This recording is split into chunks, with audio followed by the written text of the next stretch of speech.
चित्रगुप्त ने उन दोनों के कर्मों की आलोचना करते हुए दूतों से कहा कि बड़े भाई कुंडल को घोर नरक में डालो और दूसरे छोटे भाई विकुंडल को स्वर्ग ले जाओ, जहाँ उत्तम भोग हैं। तब एक दूत तो कुंडल को नरक में फेंकने के लिए ले गया और दूसरा दूत बड़ी नम्रता से कहने लगा कि हे विकुंडल, चलो तुम अपने अच्छे कर्मों से स्वर्ग को प्राप्त होकर अनेक प्रकार के भोगों को भोगो। तब विकुंडल बड़े विस्मय के साथ मन में संशय धारण कर दूत से कहने लगा कि हे यमदूत, मेरे मन में बड़ी भारी शंका उत्पन्न हो गई है, अतएव मैं तुमसे कुछ पूछता हूँ, कृपा करके मेरे प्रश्नों का उत्तर दो।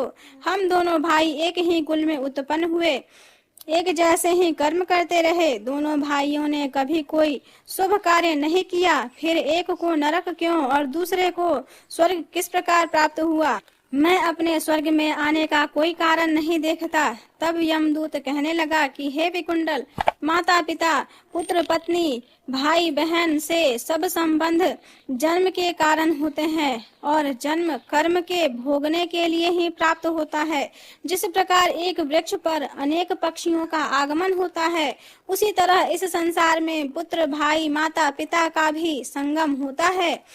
इनमें से जो जैसे जैसे कर्म करता है वैसे ही फल भोगता है। तुम्हारा भाई अपने पाप कर्मों से नरक को गया, तुम अपने पुण्य कर्म के कारण स्वर्ग में जा रहे हो। तब विकुंडल ने आश्चर्य से पूछा कि मैंने तो आजन्म कोई धर्म का कार्य नहीं किया, सदैव पापों ही में लगा रहा।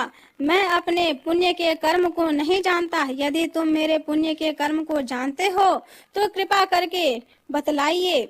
तब देवदूत कहने लगा कि मैं सब प्राणियों को भली भांति जानता हूँ, तुम नहीं जानते। सुनो, हरि मित्र का पुत्र सुमित्र नाम का ब्राह्मण था, जिसका आश्रम यमुना नदी के दक्षिणोत्तर दिशा में था। उसके साथ जंगल में ही तुम्हारी मित्रता हो गई और उसके साथ तुमने 2 बार माघ मास में श्री यमुना जी में स्नान किया था।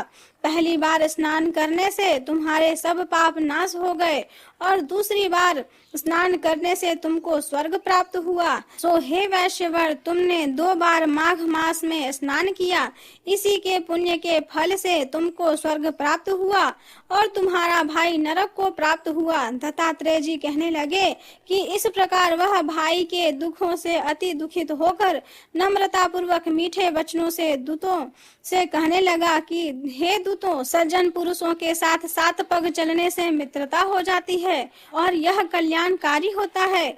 मित्र प्रेम की चिंता न करते हुए तुम मुझको इतना बताने की कृपा करो कि कौन से कर्म से मनुष्य यमलोक को प्राप्त नहीं होता, क्योंकि तुम सर्वज्ञ हो। इस प्रकार माघ मास महात्म्य में 7वें अध्याय की कथा समाप्त हुई। आगे की कथा सुनने के लिए मेरे वीडियो को लाइक करें तथा मेरे चैनल को सब्सक्राइब करें। धन्यवाद।